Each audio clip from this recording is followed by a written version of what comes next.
Hi everybody, Themes to Be Seen podcast. Fuck this. We've been screwing up, this is our fifth take trying to start the show. Matt Klaus. Tara Costin. Thank God we got that far. Okay, this is probably our conclusion episode of our coverage of the Hell's Half Mile Film Festival. We did this, 3 weeks ago now? A month ago? A month? Oh my God. Over a month? Hey, we're keeping a good recording schedule then.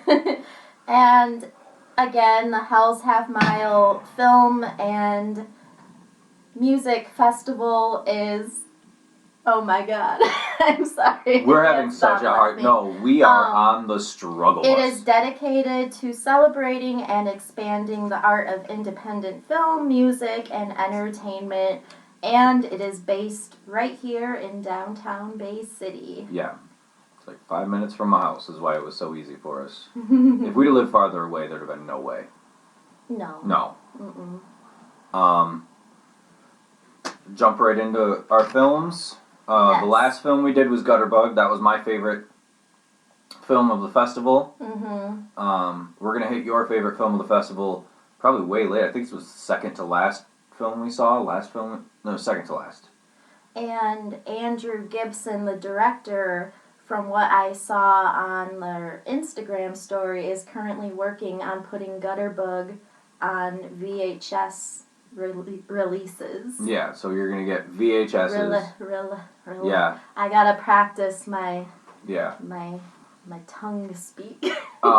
So we'll have VOD most likely, normal release, DVD, Blu-ray, but they'll also be releasing special edition VHSs. Special edition. We can't. We are having today. such a hard time. As long as we're enthusiastic. You know what? Because apparently in the podcast world, people just need to hear your face. You know this what? was a note that Matt Christ. told me just before we started recording, and I wrote it down. They hear your face. It's a thing! In the podcast Yeah, world. so if you're smiling, people can kind of subconsciously tell you're smiling when you're talking. Why is that? That's not crazy. That's not crazy. Okay, now that we're at this level, our first film on today's episode is Greener Grass. I don't want to talk much more about this movie. I do. I love We're this so movie. divided on this one. Okay. I honestly don't care for it very much, but go on and speak of it, what you will. The trailer is a draw. If you watch the trailer, you're going to want to watch the movie. I agree. I was excited going into it. Did you take the notes on the names of the ladies who directed? No. Okay. Well, they were both former Upright Citizens from the Upright Citizens Brigade, which is a sketch comedy group who they've had a TV show on and off. They're quite a bit like Second City or Kids in the Hall, only distinguishably weirder on a normal basis. All the comedians that have ever come out of the Upright Citizens Brigade have had this odd edge to their comedy, and that really shows in this film. If you come in knowing that, you might not hate it as much as Tara does. You might also recognize Brooks Bennett. Beck Bennett. Beck Bennett? Oh my God. Yeah. Beck Bennett, Saturday Night Live. Is he still? He's still on the show. Yeah, he was on the episode clips that we watched. Today. From last night. Last night. Yeah. He's always been funny. Yeah, this movie, I just have 2 pages of notes, and my final note is what? All capital letters. I has lots of notes. So the first thing you see is these pastels. Right off the bat, when you start watching the film, you see these pastel, contrasting pastel colors. And originally that made me not want to watch the movie because it reminded me of that one director that I don't like. Wes Anderson? Wes Anderson. If you've ever seen a Wes Anderson movie, you know what I'm talking about. He's almost purposefully quirky all the time. And I can't stand it. And you didn't get that impression from this movie at all? No, I felt like it was doing it on purpose. Like, I felt like it was doing it ironically. You know, people, like, wear glasses with no lenses in them. Or, you know what I'm talking about. Don't look at me like that. She's being very judgy. It's, like, purposefully, the acting is purposefully overdramatic. The title sequence is one of the funniest things I think I saw the whole weekend. Where she smiles, and it, like, zooms in on just her mouth. Oh, and her mouth is like quivering the whole time. And, for some reason, all the adults in this odd, utopiaic society. Is that a word? Yeah, it's like it's like utopiaic. Yeah, it's like the opposite of dystopic. Utopian. No, because it's mosaic. It's made in an artistical form. I said okay. We're making things up now. You started laughing at that when it was obvious. See, that's why I say they can hear your faces because they're gonna know that I said artistical on purpose. Was it obvious that I was judging you? You know what? Let's get back to the symbology of this film. Yes, let's get this movie over with. Oh my god! So all the adults in this film have braces. I am struggling through this episode. I'm just gonna throw my notes. I got nothing right now. I can't even talk. I thought it was written super skillfully. I thought it was purposefully written. Like you have to try to be this obtuse. I mean, there were some humor bits that worked for me, and there was a kind of a meme streak at times that, you know, kind of worked as well, but... There were some times it was kind of mean-spirited. Mm-hmm. But as a whole, I just think this tried way too hard. I enjoyed the music. Yeah, the music was kind of... The music is fun. Odd, yeah. The cinematography is done really well. I mean, you can't fault the person behind the camera at all if you don't like this movie, because whoever... I didn't catch the DP's name, but whoever it was, they did a great job. I did like to, so there were elements throughout the movie where there is a stalker. Yeah. And it reminded me of this 80s horror comedy. I can't remember the name right now, but it takes place in a school, and there's somebody stalking and killing the students in this school, and he, like, giggles the whole time. It's like a comedy, but I can't think of what it's called right now, but... It sounds right up your alley. There are elements in Greener Grass that instantly made me think of that movie. There are no cars. Yes. Oh, no, golf carts, right? Everybody drives golf carts. Mm-hmm. Oh, you can totally tell I wrote this in the dark.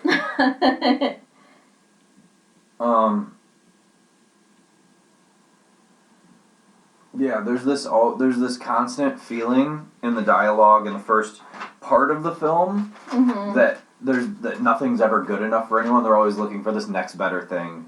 They're always which implies the title of the movie. Right, there's always and the movie I was just talking about is Student Bodies. I'm glad you figured that out that fast. From 1981. Thank you, Google. There's always this. The main character is always apologizing for things that are definitely not her fault. Like there is a message in this film. Finding it is something else. I mean, we couldn't dig the message out of this film. If you can, let us know. I really liked it just because it is so off the wall. The little boy at a certain point, the son of the main family of the movie, falls into the swimming pool and turns into a dog. Yes. Not like, oh, there's a mix-up and a dog came out where the son went in and everybody in this little town is dumb. No, the little boy turned into a golden retriever. I don't... What is his name? Julian? Julian. I think that was kind of a wink-wink message about paying proper attention to your kid. Like, you would pay more quality attention to a dog than some people do to their kids. Because there is this doting on him after he turns into a dog that everybody does, when before everybody... because when he is still a human, Jill basically does everything for him. She does his homework. She carries him everywhere. Mm-hmm. Yeah. Oh, wait. I can't read these notes either.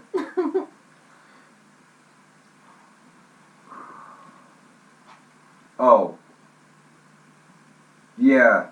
They kind of do this ironic take on kids watching TV and then instantly turning becoming bad. influenced Yeah. by what they've just seen. Like, complete personality turnaround, because the one little boy in the movie is like constantly doing his homework, and he's like weaving baskets and like ridiculous things, and then he watches one episode of a Power he's Rangers. watching TV with his dad, and his dad falls asleep. Yeah.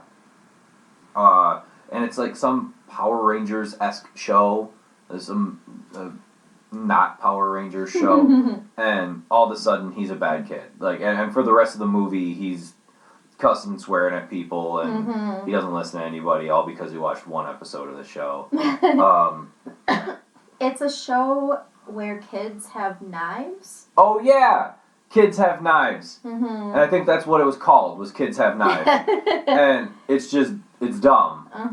But it completely changed this kid. And then once Julian becomes a dog, his dad, Nick, seems to love him anymore, because he talks about how he'll be better at soccer because he's much faster, and he actually says Julian just got awesome. Yeah, Julian just got awesome, was the... Yeah. At a certain point, we're missing a lot of, like, plot elements here, but let's be honest, they don't matter. They don't. To say that you actually, watching this movie all the way through, would follow a cohesive story, I'd be lying to you. At some point, the main lady, Jill, right? Mm-hmm. She cuts her hair, and everybody's hair bleeds when cut in this world.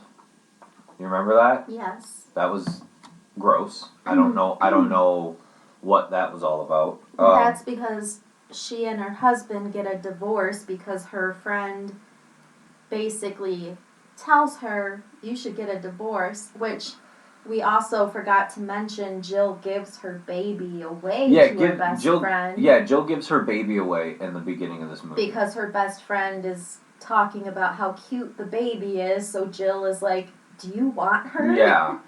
I didn't even go into, like, plot points, because, like I said, they don't matter. Mm-hmm. Like, you're not following the story of this movie is almost a futile effort. I'm just going over, like, some of the oddities, some of the weirdness. Elvis is making noise. One of the hardest things to watch in this movie for me was her pulling her braces. All the adults have braces. And in one scene, she's pulling her braces out of her teeth with a pair of pliers. And that's actually kind of like, you don't want to look at the screen. It's not like scary, like, Was she using pliers or was she using scissors? No, she was using pliers. Because she had like needle nose pliers and she's pulling them right out of the front of her teeth. It was one of those, you cringe and look away. You don't really watch that. And then like the shot of her driving her golf cart in the wind with her hair blowing and her makeup's all smeared, and There's blood running out of her mouth. I don't even know. There's no real way to describe this movie. There's no. I liked it just because. I really do think it's something everyone has to see for themselves. Yeah. But I imagine that most people will probably give up on it. A lot of people are going to give. Through. A lot of people are going to give up on it in no time. And then the ending is just the weirdest. Because the whole thing is about these parents taking this unneeded pride in how good their kids are at soccer. So the movie opens during a soccer game. Yeah. And Jill is wearing these kind of big earrings, and then the final scene is at another soccer game, but her best friend is wearing those earrings, and then you find out the kids are playing soccer on like a cemetery. And like you're led to believe they have been the whole time, and you just didn't notice. So I enjoyed this film for the sake that we got to see it once, and it's just kind of fun. Like, we didn't even go into Beck Bennett finding out that oxygenated pool water is the best kind of water. So he's just drinking pool water. He's just swimming around in the... No, he's literally swimming around in the pool, just gulping water. Yeah. There's a scene where he gets stressed out, so he's like, I need a drink. And then you see him just walking across the bottom of the pool, gulping water. I don't know how to explain it any more than that. Would you recommend Greener Grass? I do think everyone should try to see it for themselves. Yes. Because how I feel about it may not be how someone else feels about it, but I was excited going in to see it. We were both super excited, yeah. There was a certain point where it started to feel a little tedious to me and that it was trying too hard. I didn't feel it. I agree. Everybody needs to see it once. If you like it, you like it. It's going to be a minority of the people that like it. In 10 years, we might get this group of cult fans who adore it. That's the thing. I feel like it was trying to instantly become a cult movie. Yeah. Like, I am a fan of filmmakers like John Waters and David Lynch, and I just didn't really enjoy this movie at all. I think it was trying too hard. Just called David Lynch a cult film director. Yeah.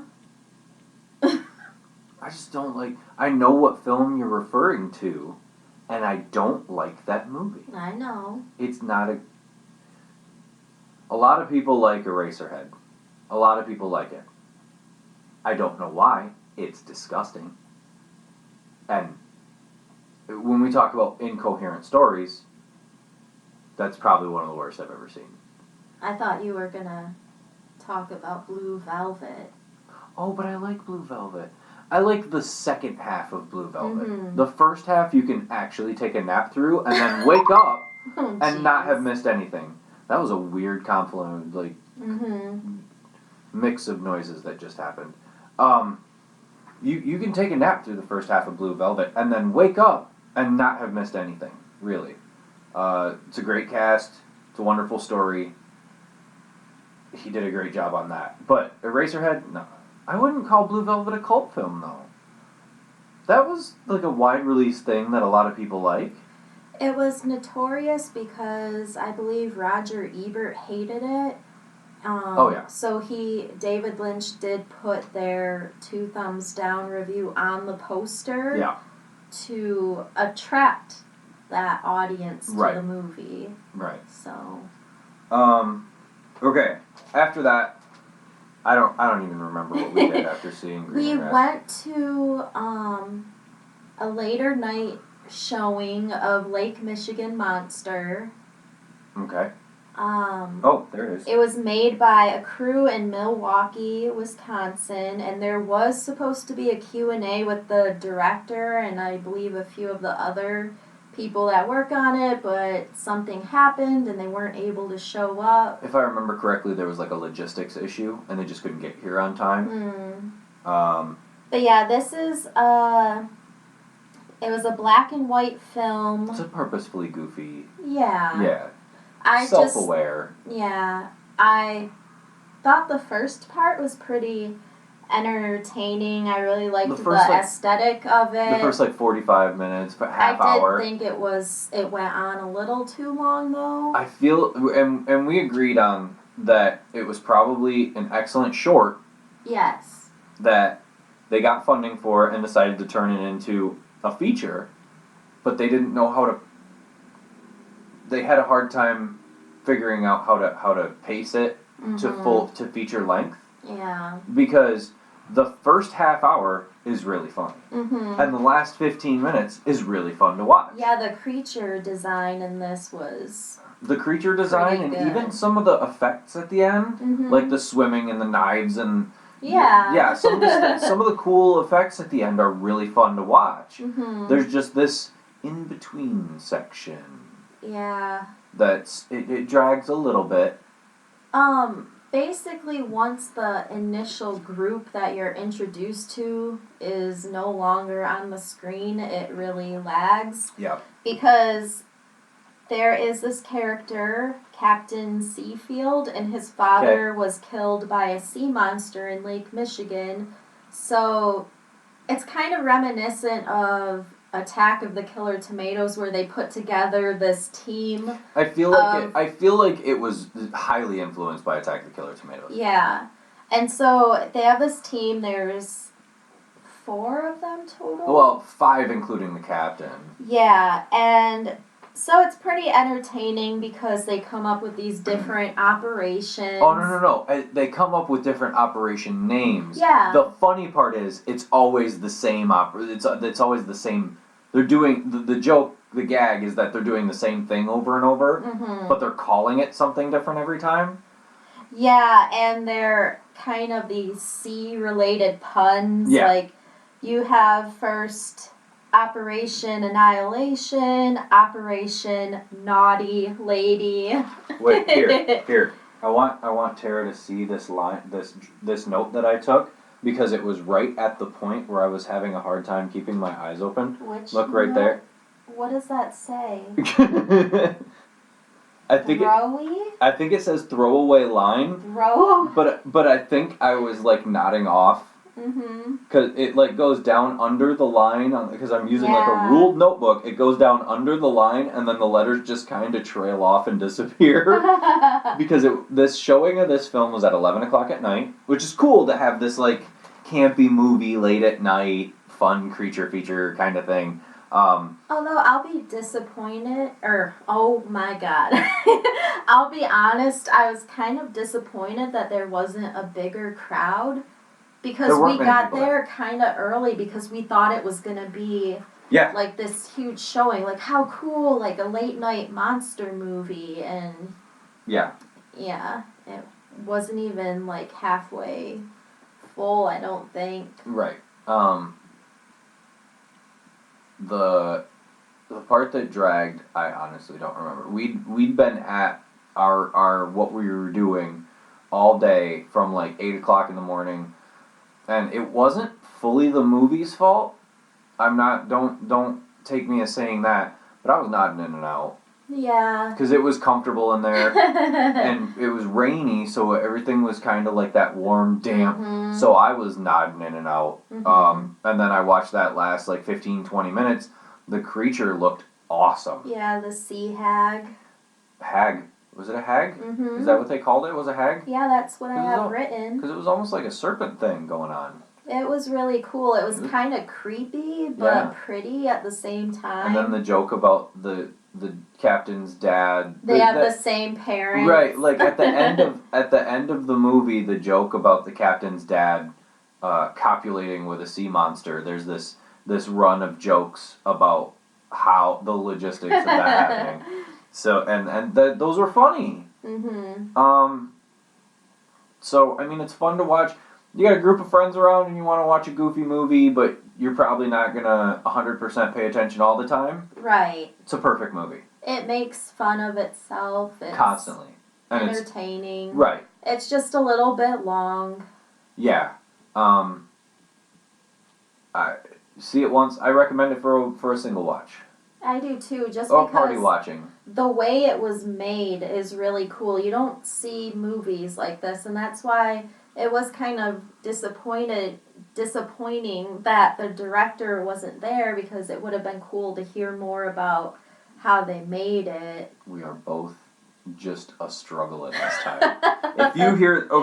If you listen to this episode and you're like, man, they're not pronouncing words and whatnot correctly. Please don't correct us. We know that we are failing. Don't at me, bro. Yeah. After that, we woke up early in the morning, and we still almost did not get into the next movie. So, yeah, this was a big movie that we were really excited to see. Apparently, so was everybody else. Yeah.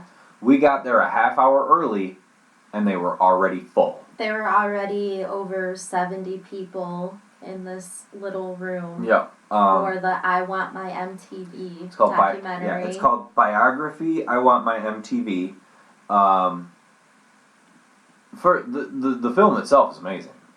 There were technical difficulties as well. About after 15 minutes after it started, the screen went black, and then they had to start the movie. Well, they had to find a new source. From the beginning, yeah.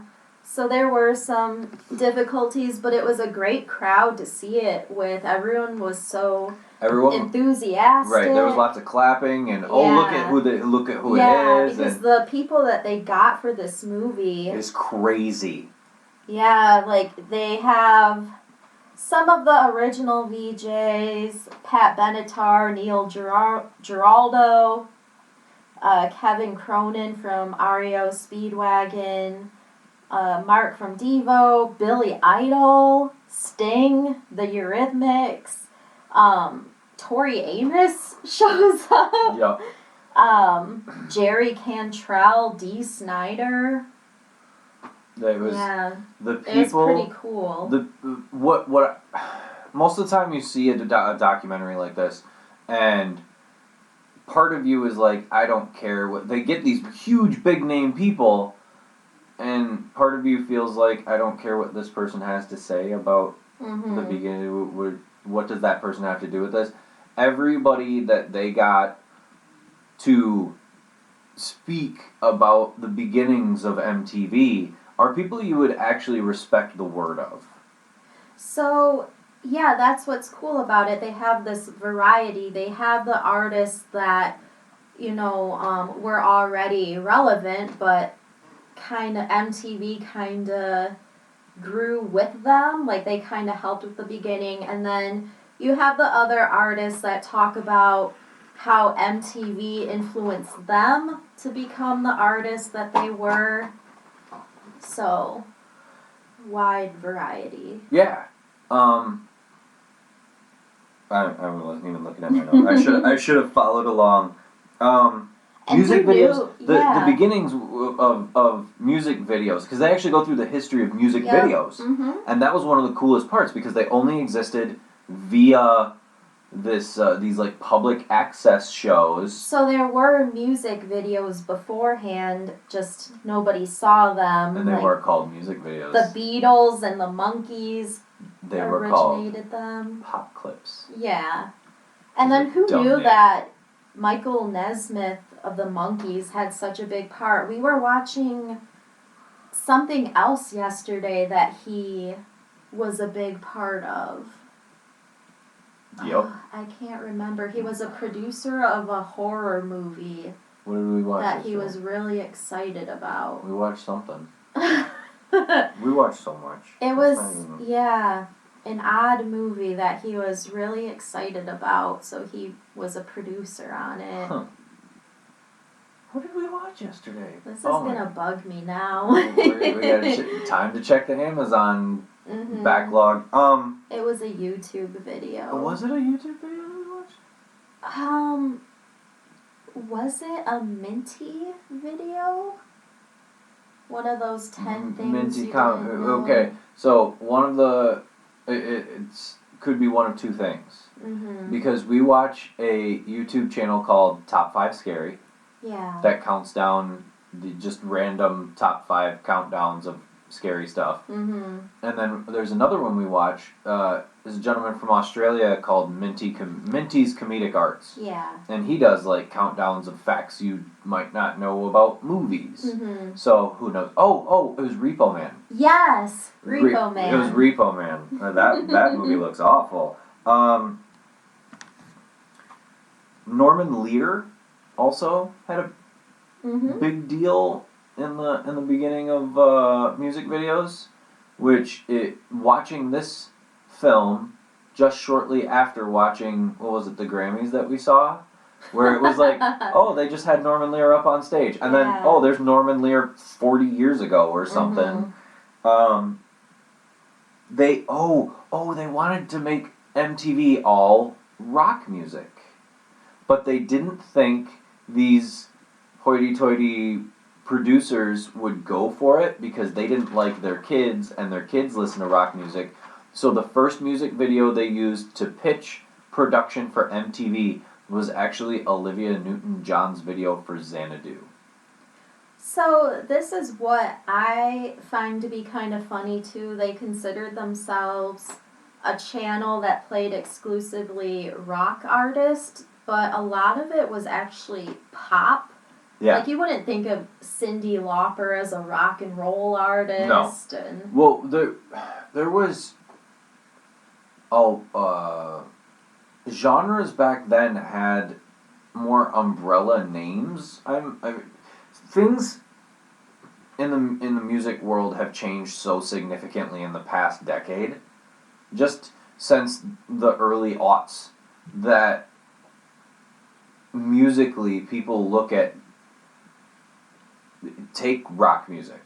We say rock music. Mm-hmm. Somebody from, New York, and some hipster from New York could talk to you and tell you that Coldplay was rock music. Ugh. But then you go to Detroit and you talk to somebody and they'll be like, well, Jack White is rock music. Mm-hmm. And then you go to the Midwest and they'll be like, no. If you can't read the band's name because it just looks like weird lines, that they're probably a rock band. So genres have really condensed into these different subgenres quite significantly. And also, we have to remember that we haven't gotten to the race issue of MTV yet in our notes. So MTV launched on August 1st, 1981. They initially had 120 videos. Oh, let's not forget they launched, and then 10 minutes after, it shut down. The signal went out on the second video, which I believe was a Pat Benatar video. The second video was, they showed it too. Damn it. I can't think of the title right now, but I can see the video. Was it Love is Battlefield? No. That was later. Oh, You Better Run. Oh, it was You Better Run. Mm-hmm. Yep. And it does show some of the VJ auditions, which is pretty... They were super funny. Alan Hunter just was bombing, but they still hired him. Okay, we look at VJs like when we were younger, and they were like the cool kids. They were all really attractive. Even when we were really young, there was like Downtown Julie Brown and even Kurt Loder, even though he was like a super serious guy, he was a good-looking guy. That's not the way it was with the original VJs. There was like two that were like attractive people, and the rest of them were just dudes. Alan Hunter was just like your uncle or something. Alan Hunter was that uncle that's just... that goofy uncle. He's just slightly older than you. You think he might actually be one of your cousins? But it was available only on cable, so it was difficult for people to get, and especially the younger audience that they were trying to get. It was, a lot of people didn't really realize what MTV was. Some artists, even though it wasn't a big thing yet, really jumped on the bandwagon fast. REO Speedwagon is legended to have made 4 videos in a day. I think that's what he said. Yeah. They were really awful videos. Oh, they were bad. Too. Well, I mean, let's go back and look at all of REO's videos. They were never that great. And this was before videos really had concepts. They kind of just made videos around the song. Like, they were mostly live videos or just videos of them performing. Performance shots. The cool thing about the original logo, so they went to for the original MTV logo, they went to a designer shop, a local designer who ran his shop out of the back of a laundromat, and he held up a bunch of different versions of the MTV logo, and the idea that the guy who was originally doing marketing had was he just bought all the different concepts for the logo. And they did hire a creative director named Judy McGrath, and she said that not having money was a creative push. Basically, every artist they had designed a different logo, and they thought, why not use all of these logos? Well, and they put it out there for artists. They said around the country, anybody who picked up the logo was welcome to work with it, do what they wanted with it. And I thought that was a really cool thing. Yeah. It's not like they copyrighted this logo and then were like, it's ours, pay us the money. They actually put it out there for whatever artist wanted to play with it. And in the early days, there was a lot of Rod Stewart. The Brits were really big. Well, because they were making music videos. Yeah, they were used to being on camera. Right. So this is when Billy Idol comes into play. He made a ton of videos. That's why you see so many Rod Stewart and Billy Idol videos from that era of the beginning of MTV, is because those British bands and groups were the ones, they already had music videos in Britain. It wasn't a established thing that those would be showed. There was 1 hour blocks that were their own show on BBC, but they didn't think of a whole channel of them. So they just shipped all the ones they already had done over to MTV, is why we have so many of them. So they show a lot of early footage, and they've got some funny bits like Runaway Camera. The Runaway Camera. Which Mark Goodman was like, how do you know about Runaway Camera? And then you see the footage of this, and it seemed like it's so ridiculous, there's no way it was staged.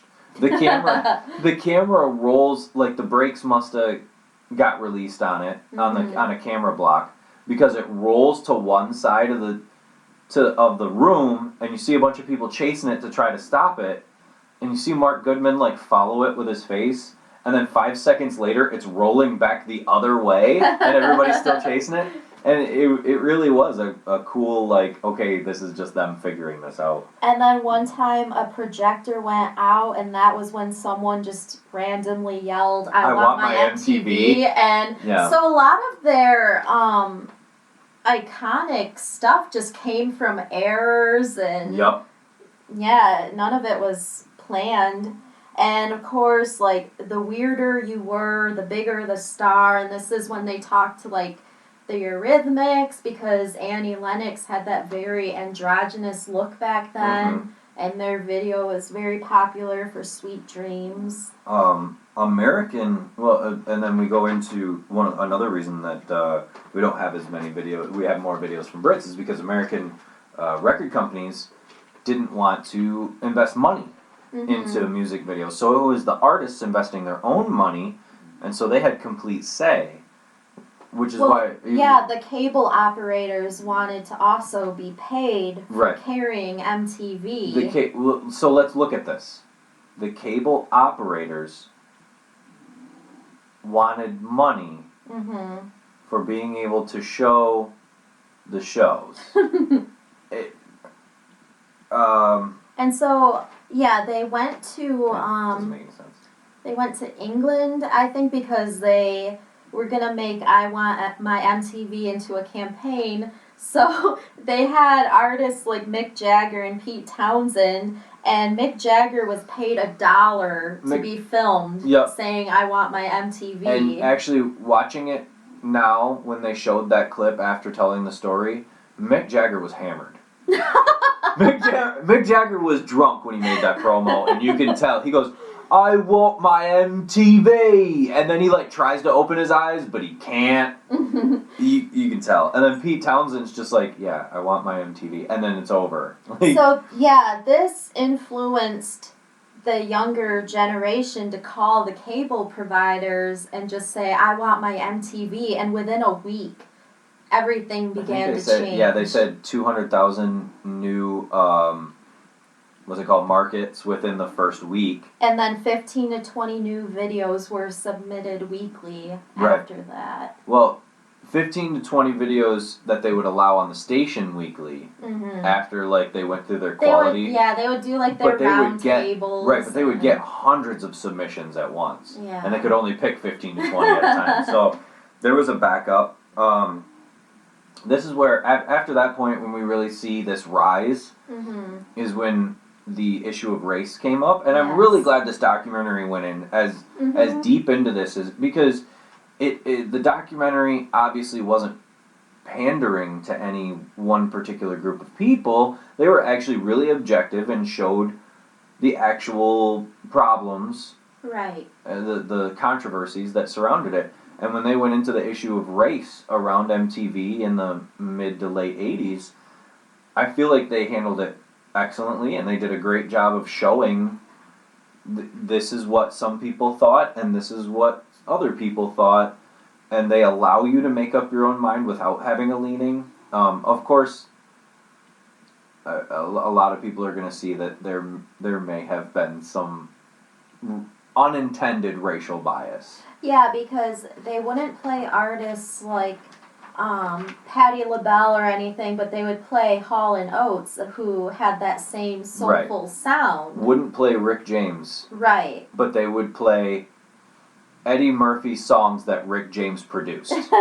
Which is literally a thing they show, where Rick James is like, what the hell? And he calls them out. What is he? He was on, like, CNN or something, and he called out MTV for this double standard. And then initially, they only wanted Michael Jackson's Beat It video because it had Eddie Van Halen playing the guitar solo on there was another one. The Way You Make Me Feel had a guitar solo on it or something. But that was in the later... Well, I'm just saying, there was only 2 songs that they wanted from Michael Jackson because those ones had guitar sounds in them. Because they showed 2 at the same time. The Beat It one was the one that he tricked them. But that was later. Yeah. No, it was Billie Jean, I think, that he tricked them. Right. So the turnaround came. Hold on. With the David Bowie interview. I'm not gonna cry. Hold on. I'm not. David Bowie is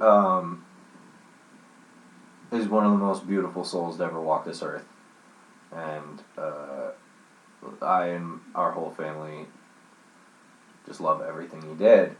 And there was an interview where who did he do this interview with? Mark Goodman. Where he asked one question of Mark Goodman, and the answer that Mark Goodman gave, as soon as it came out of his mouth, he went, "Oh no." Because you're watching him answer it, and he answered it really confidently, and then like the camera's on him, and as soon as he's done talking, he goes, "Oh, that didn't sound good." And after that, David Bowie wasn't even asking questions anymore. He was just looking, and he has his finger on his chin, and he's nodding, and he's saying things like, "Oh, interesting." Yeah, that's all he would say. Huh, interesting. And he's just letting Mark Goodman dig this hole. And the footage of this is hard. Like, God, stop talking. Yeah. But of all the people in history to be able to articulately point out this double standard that I don't even really think MTV realized they had. Right. I do. It was a double standard, and it was slightly racist, but I don't think they were doing it intentionally.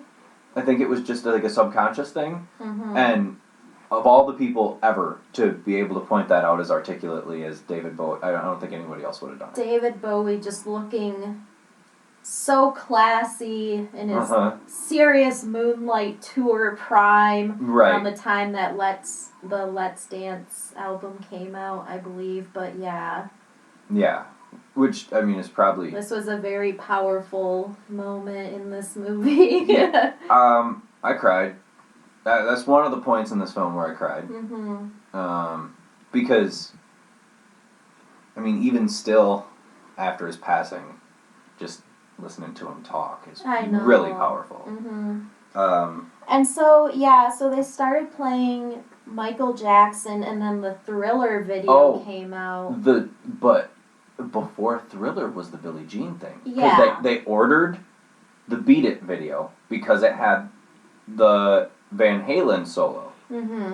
And when they got the tape, they were like, hurry, hurry, hurry. They only had a minute before this premiere because at the time, believe it or not, there actually was a guy at MTV who took VHS tapes in and out of VCRs, and that's how the videos played.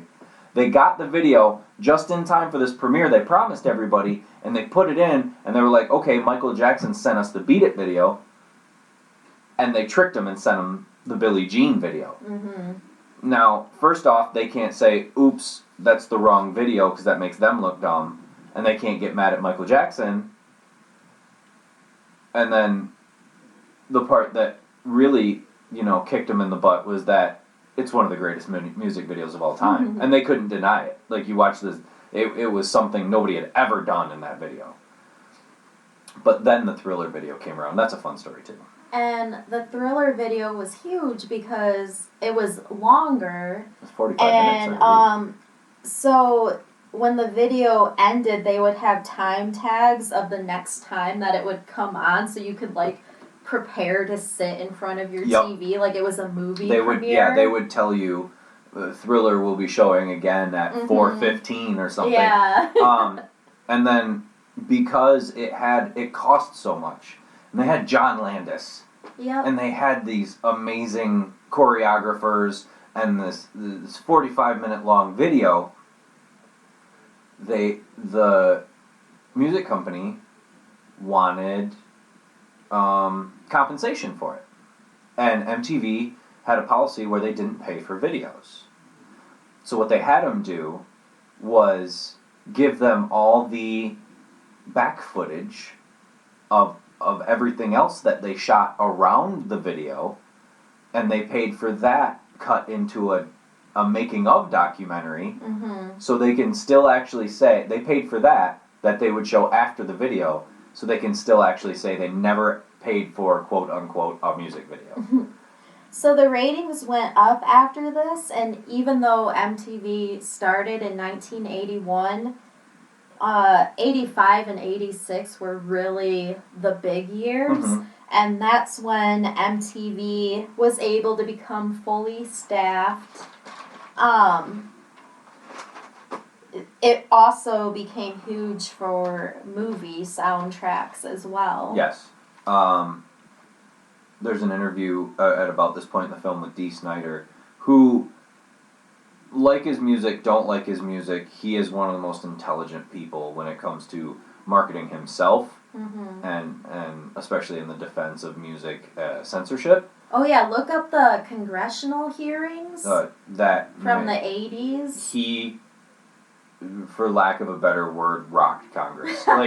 They were expecting this big dumb, the drinking heavy metal guy.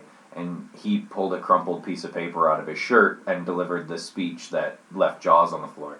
But he actually says in this film, if it wasn't for MTV, Twisted Sister would have never made it. They were made to be on TV. That's what a lot of the later 80s was. You had all these artists who, were born to be on MTV. It became about image. There is kind of a downside, especially when they talk about the hair metal years, about how sexist it was and how hard it was, even for bands like Heart, how the women were portrayed in the music videos. And then it got to the point where it was very stale. All the bands were just cookie cutter versions of each other. All the music didn't sound good. I would like to go into a different venue of the film. Because anybody that knows me knows how much I love rap and hip hop music. Yeah. And there was a consensus after the David Bowie thing. There was always this feeling that maybe we should do something for the rap hip hop community. Have something, anything. And so they aired Yo MTV Raps at 2:00 in the morning on Tuesday mornings or something, and it was once a week. Within but a month. even though it debuted at 2 a.m., it was the highest rated debut ever on MTV. And everybody loved it. They were playing Run DMC at this time too, but that might have also been because they were sampling rock music. Yeah, a lot of Run DMC samples or loops were from old rock, because at the time they were almost exclusively produced by Rick Rubin. Yeah. Who was an auteur of old rock music. So Run DMC, yes, and especially the Walk This Way video that they go pretty deep into in this documentary. They talked to D for a long time in this movie, and he's always fun to listen. He's an entertaining guy. Yo MTV Raps went from weekly at 2 a.m. It was their biggest debut, and then they had to have it on daily. I don't know if anybody's been keeping up in the news, but Dr. Dre, not the rapper producer Dr. Dre, but the host of Yo MTV Raps, recently lost his eyesight to diabetes. He might not be around very much longer, but if you watch this film, you'll see why he meant so much. If it wasn't for Yo MTV Raps, there would be a lot of legendary artists that we have now that would have nobody would have ever heard their name. Heavy D and the Boys, who I talk about quite often in my personal life. I love Heavy D and the Boys. They would have never made it because he was just a big guy. He was super entertaining. He could dance. He made an awesome video because he was this big guy that could dance. And I really enjoyed how they showed this growth of hip-hop culture in this documentary. It meant a lot. Yeah, the whole documentary is just so entertaining and informative. They do go into when the music video really started to become an art form. They do talk to a member of AHA, because the Take On Me video, which is one of the greatest music videos of all time. They do talk a lot about Madonna, because Madonna changed music videos. She did change music videos. Okay, I'll kind of go into this now, because when I was little, Madonna meant so much to me. I loved Madonna, so it's kind of like MTV. It's sad to see where it is now in its current state, and that's how I feel about Madonna. I just kind of think oh man, she just hasn't done anything good in a long time. She kind of just makes herself into a joke.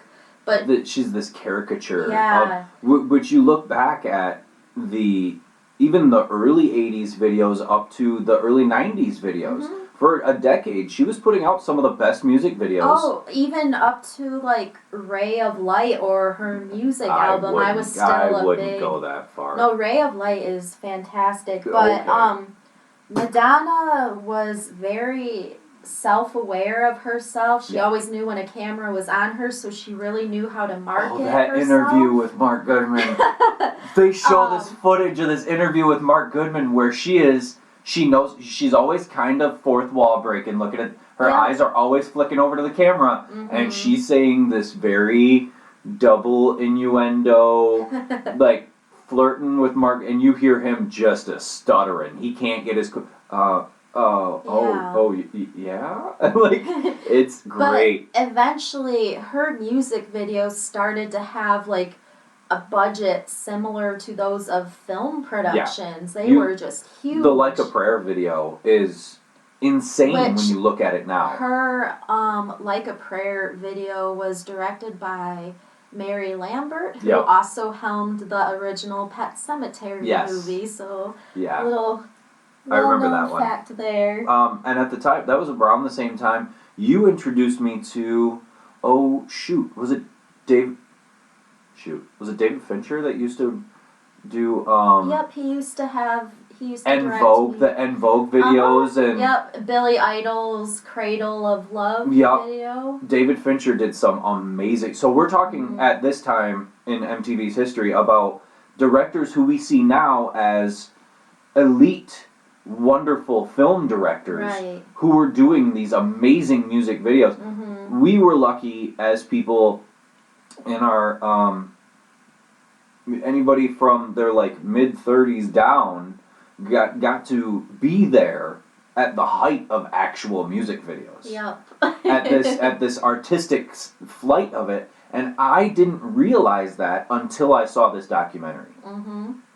I didn't know that was a thing until it showed me that in explicit form.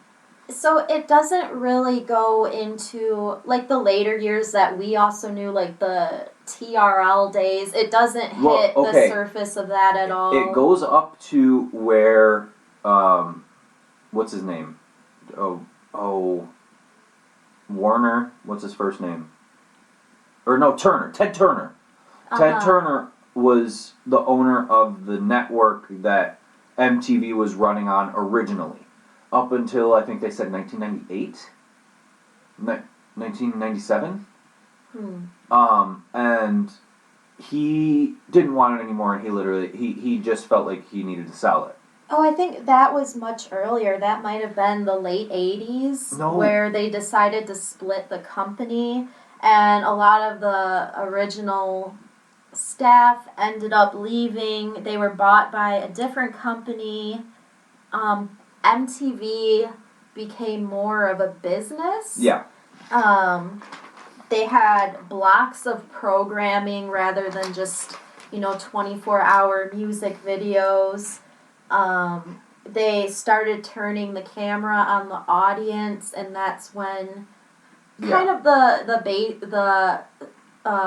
TRL. The start of reality TV, like the Real World.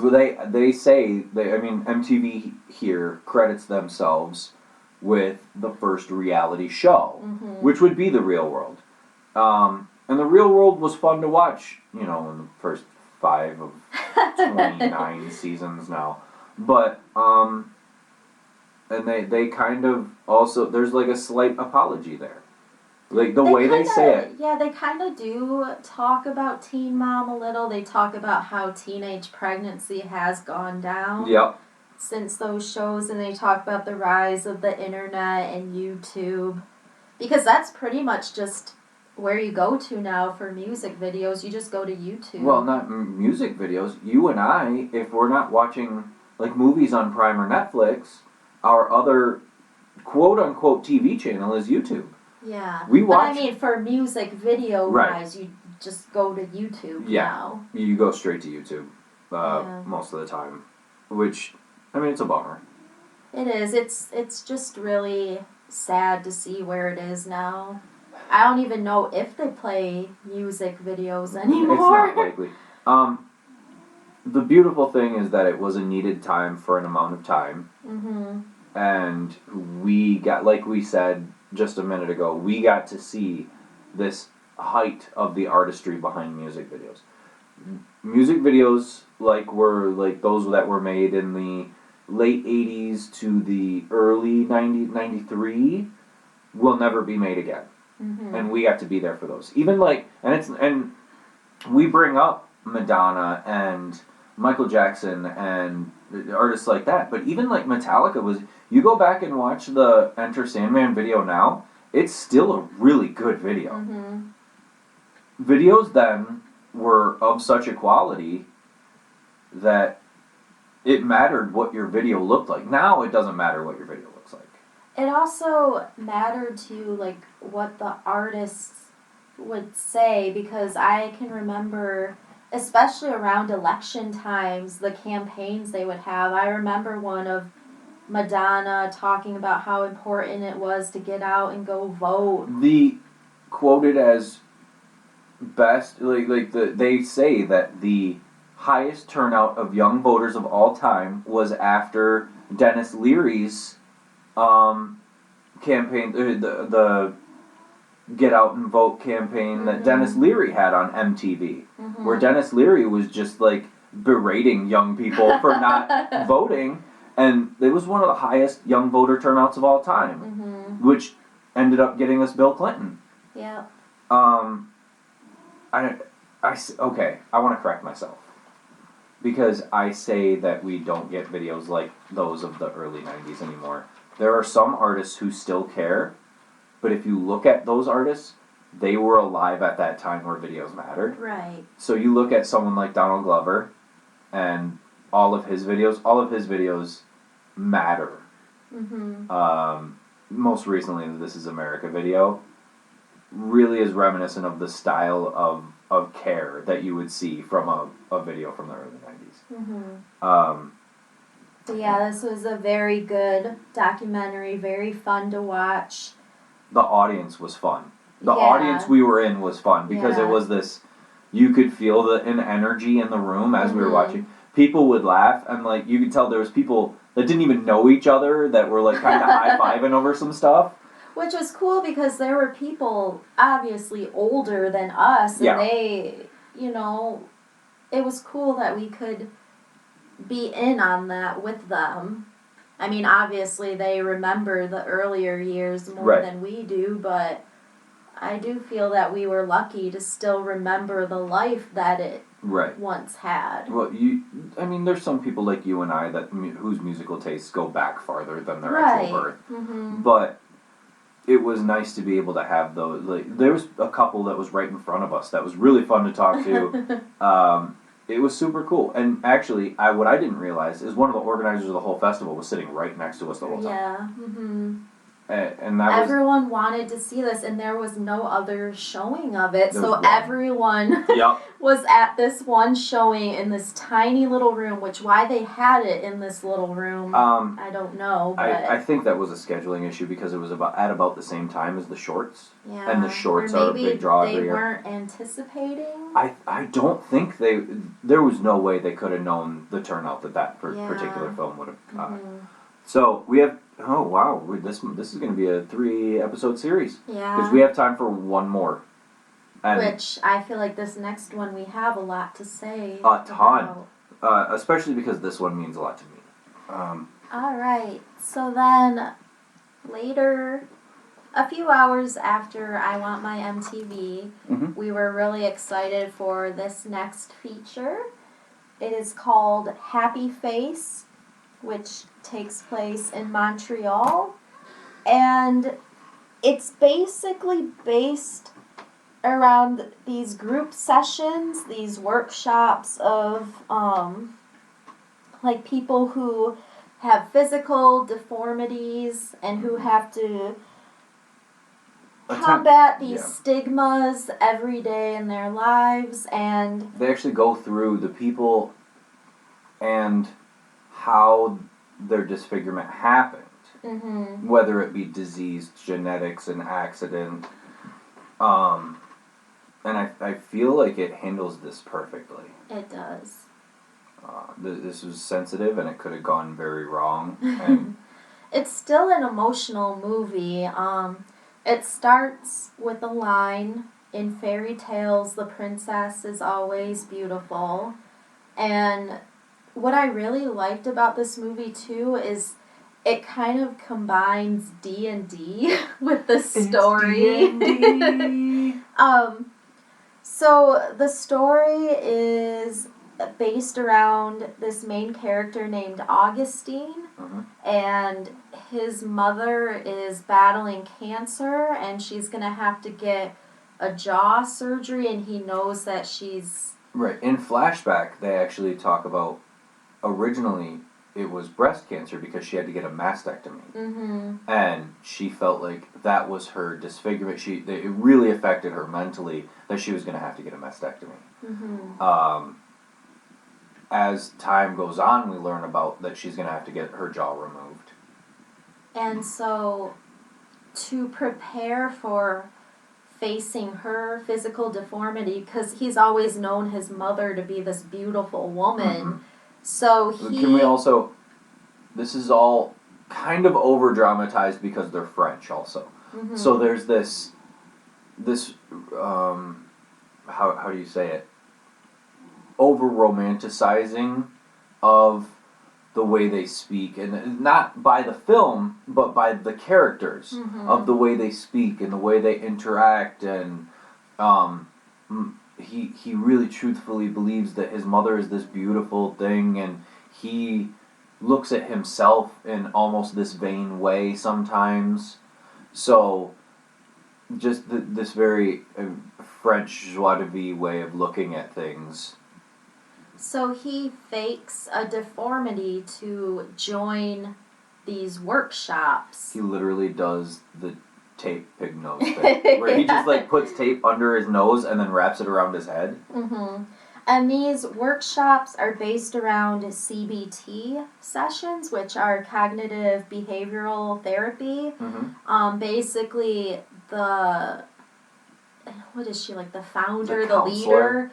The counselor of this group gives them homework to kind of challenge them every day and help them feel like a bigger part of the world, or to help them get out into the world right, more. So to consciously change their own personal behavior, mm-hmm. where if they were to change their own behavior, the idea is that if they change their behavior, the world will inherently see them differently. Mm-hmm. Which, I mean, as the film goes on, it actively argues against that. Yeah. So yeah, they basically, each session they discuss these cognitive distortions that they have.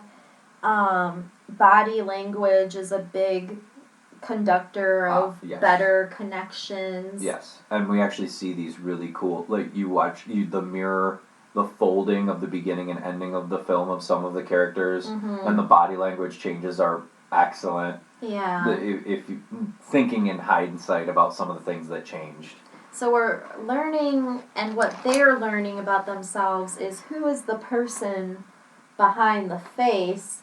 So you have these characters in the workshop, and then it's all meshed with Augustine's story, like why he's faking the deformity, and how they do eventually find out he's faking it, but he's been helping them, so they want to keep him around. And then it's kind of like maybe the counselor has her own motives as well. Well, she obviously has body dysmorphic disorder. Yeah. But one of the things that we didn't actually say when we started talking about the film is that all these characters are played by actors who do have these mm-hmm. Disfigurements and these disabilities. So it's not like they got actors and actresses and then put makeup on them. Right. And I feel very deeply that this was the correct and a very beautiful way of doing this film. Mm-hmm. I just wanted to reiterate that because we actually didn't say that when we started talking about it. Right. There's just so much with this movie. I almost feel like we could do a separate episode. We could do a full episode on this movie because I have so many notes on it. I do too. It's some of the subplot. One of the things this film does well is it has a central story, mm-hmm. but it has so many like tree branch subplots that in other films you can see that go very wrong and you're like, I don't care about any of this. Yeah. But in this film you care about everything that happens to all these characters. It's very engrossing. You really want to be, you're really rooting for them to get better and feel better about themselves. Mm-hmm. There's one gentleman, which I've seen this actor in other things, who has, he doesn't have a lower jaw, I believe. The gentleman who played Otis. Oh, he's the 73-year-old? Yes, the older gentleman. He's one of the main characters of the film. And when you see him, you'll actually have thought that you've seen him in other things. Mm-hmm. And he is heart-wrenching in this film. He's amazing in this film. I truthfully believe, as an actor, he should kind of get some props from the acting community for his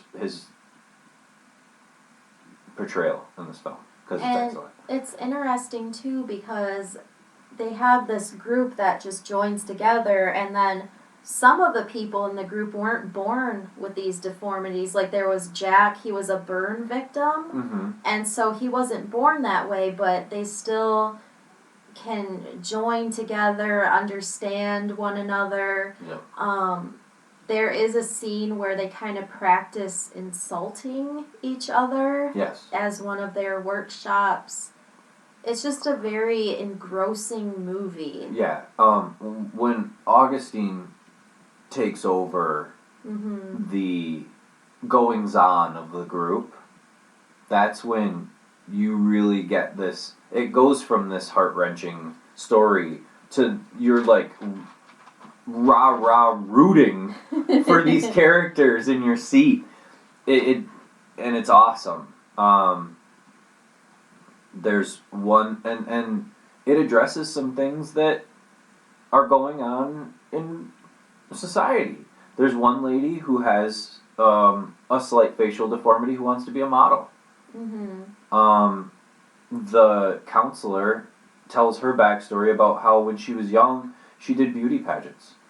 And she always felt beautiful. And then you can kind of tell by the way she talks that she has, by some of the things she says, that she obviously gained like a body dysmorphic disorder over time. She did turn to food for comfort. Yeah. Yeah. And then she was mad at herself for turning to food for comfort. And that's a main storyline in the film. It all comes to a head, and this Halloween scene is just awesome. Which, conversely, we also see Augustine when he leaves the group is so, I mean, he's a good-looking kid. And he leaves the group, and it's shown that he can just go to a bar and pick up any girl and take her home and have sex with her. There's actually like 2 girls, and he turns down one for another, and she's just like heartbroken and rejected. Right. And there's actually multiple times, like I think 2 or 3 times in the film where you see that he just picks up a girl and takes him home and has sex with her. So a lot of it is his change of understanding the world, and then the plot of him and his mother not getting along. Well, his mother does put a lot of guilt on him. Yes, she is sick, and yes, it's very sad, but she also does treat him unfairly, and you do understand he is afraid to go see her in the hospital, so for like the longest time he doesn't. And he has this vision in his mind of this beautiful woman that he's known his whole life, and after the surgery, they show multiple times in the film that he presses the elevator button, and the elevator opens, and then he just lets the door close again because he can't actually go see her. So I believe it's just as much about him attempting to come to terms with the way, because it's never shown that he has any problem with the way any of the people in this group look. Because he really cares about them. There are times where, like, his aunt tells him to go see his mom in the hospital, and instead he goes to see the group. Yeah, and it has nothing to do with the way these people look to him. And he actually changes a lot of their lives, because in the beginning of the film, the one lady, I forget her name, she works for her mother in a carpentry shop, and the way she sits in the beginning seems... Is it Becky Buck? Buck, maybe? Yes. And she sits with this very slouched, and she speaks really softly, and you can almost not hear her. And then at the end of the movie, she's talking with this very full voice, and she actually flips her mom off. She's standing with this very straight-backed posture. She flips her mom off, and that's one of those mirror things that you see on looking at this film in hindsight. a lot of the film is in French. I wasn't prepared for such an artistic film. I thought we were gonna get into like a dark comedy kind of. The only scenes that it's in French are the scenes with him and his mom. Yes. Some of the stuff that goes on in the end, you'll be like, oh my god. Like, it'll kind of take you out of your body because you won't believe what you're seeing. Mm-hmm. And it's not in any bad way. It's not in any... You actually really get drawn into this film because the acting is so good and the storyline pulls you in with such fervor that by the time you get to this ending scene, this fight scene, this argument scene between the counselor and Augustine, you just can't believe the things that are happening. Like, you could tell that they're all things that could happen in real life easily, but you just can't believe they're happening in front of you. Yeah. So, yeah, I don't want to, like, give too much away. Right, that's why I just said what I said and I stopped. Because there's so many, especially at the end of this movie, there's so many good, like, one-liner. That was one of the funniest things I've ever heard in a movie, that I don't want to give them away for fear that somebody's going to see this and be like, oh man, I wish this was the first time I heard it. This is probably my number 3. Yeah, this Actually, is up there. Yeah, this is my number 3. So for me it would be Gutter, but you know what? Let's discount the documentaries. If those don't count, because I believe we have 2 more films after this one, and it's... I think 3. 3? Yeah. Oh, well, I just dropped my pages, so I don't know. Yeah, there's 3.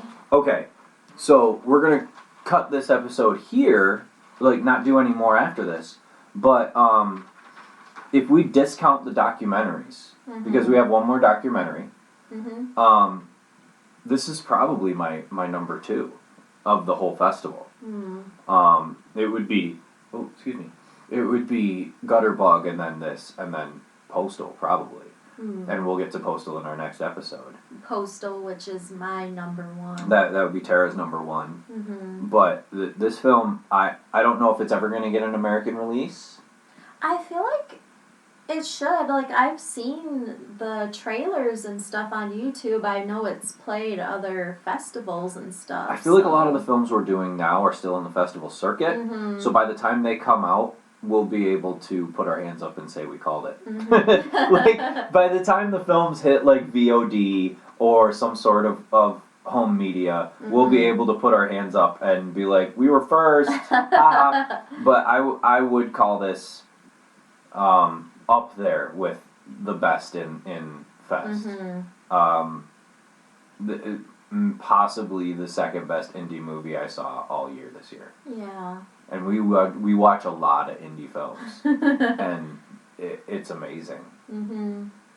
Yeah, you won't see another movie like this. No, and actually this is one of those movies where you'll watch it, and then you'll be like, I'm good. I don't need to watch anything else for a little while. Like, you'll want to... There's those movies where you watch it and you're like, okay, I need to ruminate on that. And this is one of those movies where you just want to breathe afterward and take it in, and because the ending is so beautiful, and everything comes together so gracefully that...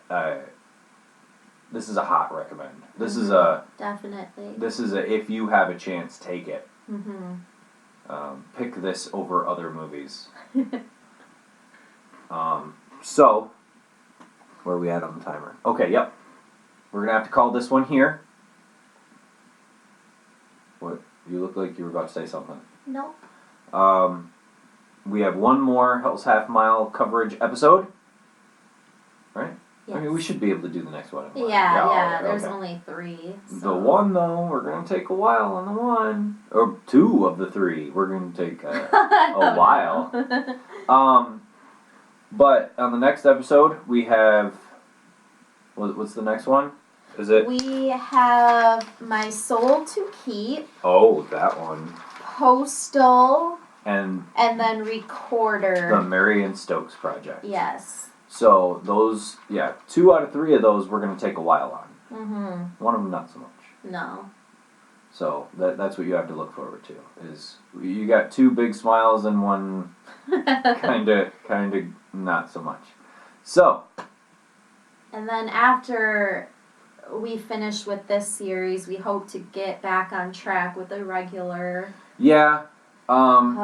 selection of movies. Right, we'll be back on normal, like a normal recording schedule soon.